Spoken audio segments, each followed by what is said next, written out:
Well, EyeJot is, when you looked at it, certainly a demo. It's a video messaging platform. It's asynchronous, which is a big fancy word for saying, you don't have to be live. You create a message and you send it, and just like email, you don't have to worry about when it gets delivered.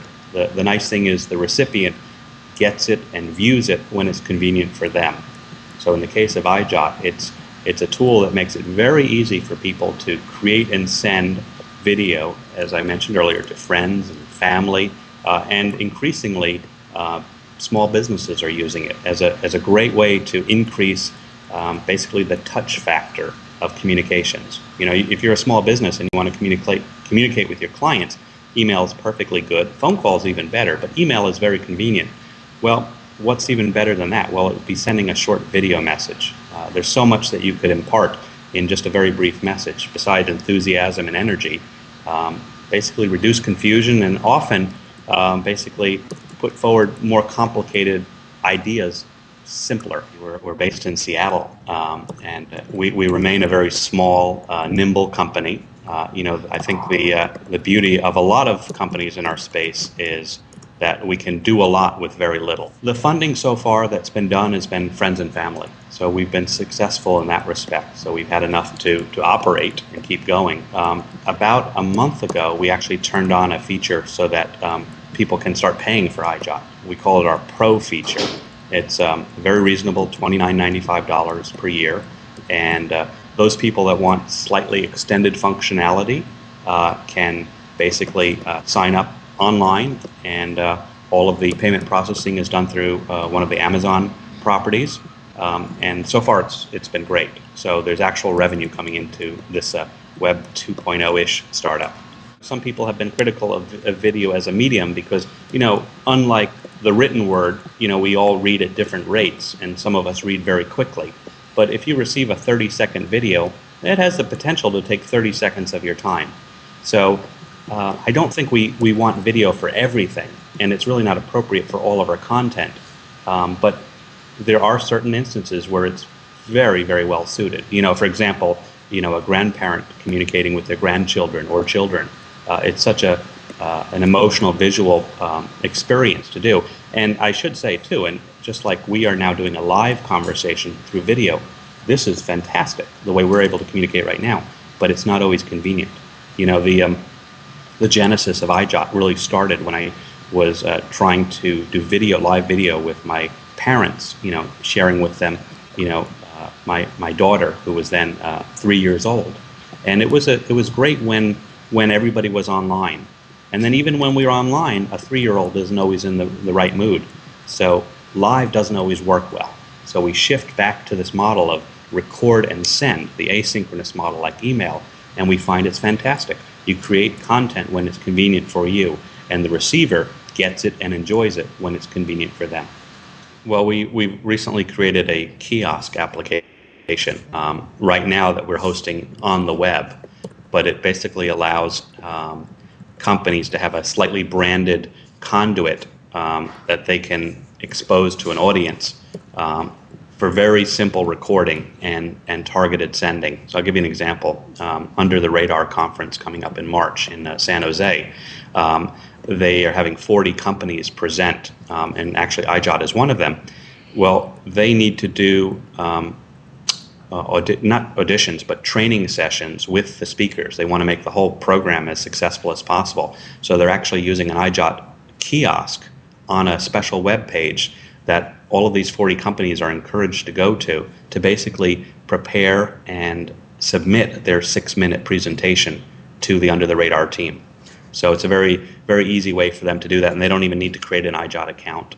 At the Under the Radar conference, we'll demonstrate a new platform for EyeJot called EyeJot Pro Plus, and we'll demonstrate it as a useful tool for small businesses to basically integrate video messaging into the way they communicate with their customers. It is basically a do-it-yourself co-branding, so that the interface will now carry the business owner's branding elements. We also have something called the Pub Viewer.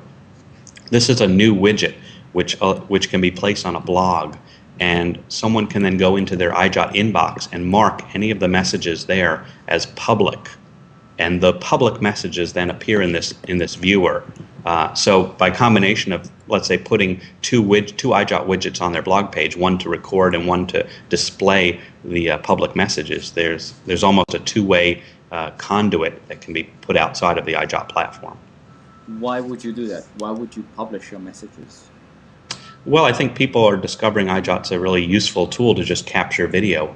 So, for example, if you sent me a message congratulating me for something, or asking a question, or something I thought would be useful to other readers on my blog, and I had your permission to do so, I could easily put it on my blog. We also have an embed feature, too, that we can basically have an EyeJot video player that you could put onto your blog. Now, a lot of people do this with YouTube. Just doing it with our solution is super, super easy. Almost like a conversation. It's a little mini seismic, if you will. We have users in 120 countries, which is pretty exciting.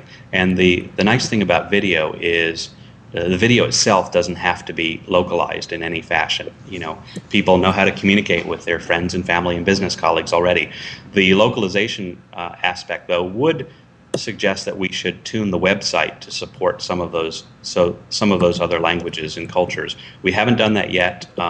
That may be a project for 2008.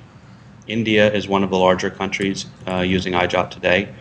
We haven't dived down into the specific uses that those audiences are applying today. So in India, I don't know if it's for personal communications. It could be for some level of business and support use today. But it's certainly one of the more popular countries. And of course, you know, France and England is popular as well. The U.S.? The U.S. is the largest base of EyeJot users today. Conversion rate in some aspects is as high as 10% from exposure to actually joining EyeJot. And the people that are then exposed to EyeJot learn about our Pro version and then move into the Pro by actually paying us money is also a healthy number. It's sub 10% now, but it's a lot better than we originally thought. Well, I think that the biggest competitor is time. You know, email is still very convenient, right? So how do we convince users that taking the time to generate a video message is worthwhile for them? And then how do we convince them to do it over and over again? You know, these are learned skills. And of course, the challenge also is the audience of people with webcams. Now that's thankfully increasing all the time, but it's still a challenge. We're in a new space. You mentioned YouTube. I think that certainly there's some competitive elements, but not directly. You know, YouTube is more about publishing and broadcasting, and they do it very well. They have some limited messaging capabilities, but our experience and our users are telling us that it's a little more cumbersome, and something like an EyeJot is just far more efficient for private communications. Now, you also mentioned Loic's company, Seismic, which has gotten fantastic press recently. It's significantly smaller right now in terms of their audience, but I think over time they will have wild success and be quite popular. Also, the other one is Yahoo's new live service. So two differences. Yahoo's new live service is actually live multi-user chat. Very interesting model. Right now it's skewing toward young male adults, and it's a little too crazy for a lot of people. Loic's company, Seismic, is similar. You know, it's basically between Yahoo's live service and ours. It's asynchronous, but it's conversational. It's not a private messaging platform. It's basically Twitter and bulletin boards mashed up with video. And they've done a pretty good job. And I know a lot of people are really excited by what they've done. I mean, the Facebook video application was launched many months ago, and it's a very simple addition to the regular mail solution. So I think it's elegant because it's simple. It's servicing the community. They don't really promote it very heavily, and I don't actually have any usage numbers. EyeJot is a far more comprehensive product. It's not tied to any one social network. So certainly, as people, there are ebbs and flows in terms of the user community size of Facebook, and it is only one social network. I think what we're trying to do, our goal is to build tools that can service multiple social networks. We actually have a widget that we released last year that can easily be embedded in a number of these social platforms.